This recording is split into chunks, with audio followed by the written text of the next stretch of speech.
Tšau, mingi aeg tagasi tegin enda jaoks ühe väljakutse. Üritasin teha lõuatõmmet oma naisega, ehk siis naine ripub minu küljes ja ma teen ühe korraliku lõuatõmbe. Vaata videot ja saa teada, kas see õnnestus mul või mitte. Tšau, täna natuke teistsugune video. Nimelt üritame üles tõsta oma naiste. Üritame teha ühe lõuatõmbe. Vaatame, kas see õnnestub mul.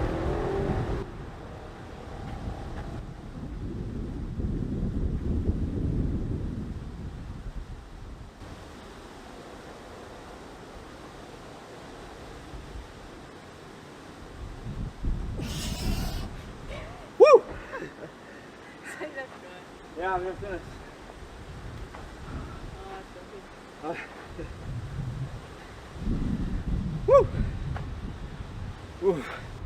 Sa vaatad ka üle, kas ikka õnnestus kõik või ei õnnestunud.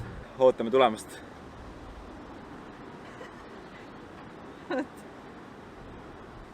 Minu arust jäi, kuidas sul tundus? Tundub, et oli, rekord luges.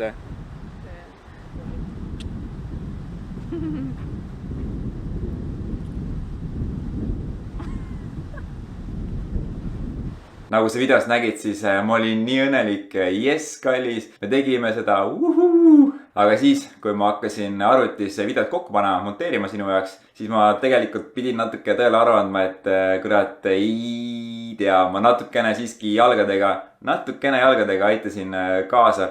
Ta oli nagu korralik sooritus, aga enda jaoks, kuna ma alati teistele ütlen, et kõik sooritused peavad olema kontrollitud perfektse tehnikaga, siis ma ei saa kahjuks seda õnnestunuks lugeda. Ütleme nii, et oli 90% õnnestunud. Kahjuks jah, ma pean tegema mingi hetke uue video veel. Sa võid kommenteerides teada anda, kas sinu arvates see oli korralik, kas me loeme selle tehtuks või mitte tehtuks, et anna mulle teada. Aga ilmselt enda jaoks ma pean ikkagi uue video tegema. Aga aitäh sulle, et sa vaatasid, kommenteeri, mõtle kaasa ja näeme järgmist videot. Tšau!